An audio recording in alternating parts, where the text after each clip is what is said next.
नांदूरमधील ग्रामपंचायतीने ना फुकट आंब्याचे झाड वाटप करण्याचं काम चालू आहे बरं का आमच्या गावामध्ये. तर जय शिवराय मित्रांनो, सकाळी सकाळी यापर्यंत किती मस्त ड्रेस घातलाय बघा. त्यानंतर दीपक भाऊनी ट्रॉलीमध्ये पोतडे वगैरे टाकून गावात आणले होते. आपण गावाच्या दिशेने निघालो. इथं रोड बघा किती मस्त झालाय, कारण की ना काट्या वगैरे काढल्या आपल्या रोडच्या बरं का. कुठून सुचलं काय माहिती लोकांना. त्यानंतर आपण बाजारमध्ये पोहोचलो. बाजारमध्ये पोहोचल्यानंतर आपलं बाजार वगैरे उरकून आहे ना आपल्याला आंब्याचं झाड आणायचं होतं, कारण की आपण नोंद केलेली होती ना.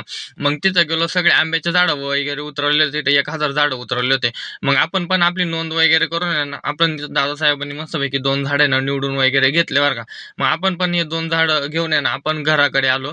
घराच्या दिशेने निघालो. घरी पोहोचलो. दोन्ही साईड अँगलच्या झाल्या होत्या. मग आपली मधली साईड चालू होती. मग यांनी मस्तपैकी अँगल वगैरे उभा केला, गट वगैरे भरून. इथं बघतो तर काही इथं सगळे माणसं बसले होते बरं का निवांत काम करून. आपण पण निघालो होतो. एका मित्राची त्याचं बोलवलं नव्हतं बरं का. मग त्यांनी बोलवलं मस्तपैकी. तर चालू होतं चारा टाकायचं काम गायींना बरं का. त्यानंतर त्यांनी त्याच्या डाळिंबाच्या प्लॉटमध्ये नेलं. डाळिंबाच्या प्लॉटमध्ये नेल्यानंतर त्यांनी मस्तपैकी आपल्याला डाळिंब वगैरे खानसर दिलं. त्याचं खूप प्रेम होतं म्हणून त्यांनी मस्तपैकी आपल्याला पिशवी भरून डाळिंब दिले. तर तिथून त्याला टाटा बाय बाय केला. मग आपण पण निघालो घराच्या दिशेने. घराच्या दिशेने जाताना आपल्याला ही शाळेची टीम भेटली बघा, किती अडवाणी करते. तर या मित्राचं काय म्हणणं आहे ना, तेवढं फक्त तुम्ही मित्रांनो, जर का तुम्हाला ब्लॉग आवडला असेल तर लाईक आणि फॉलो करा.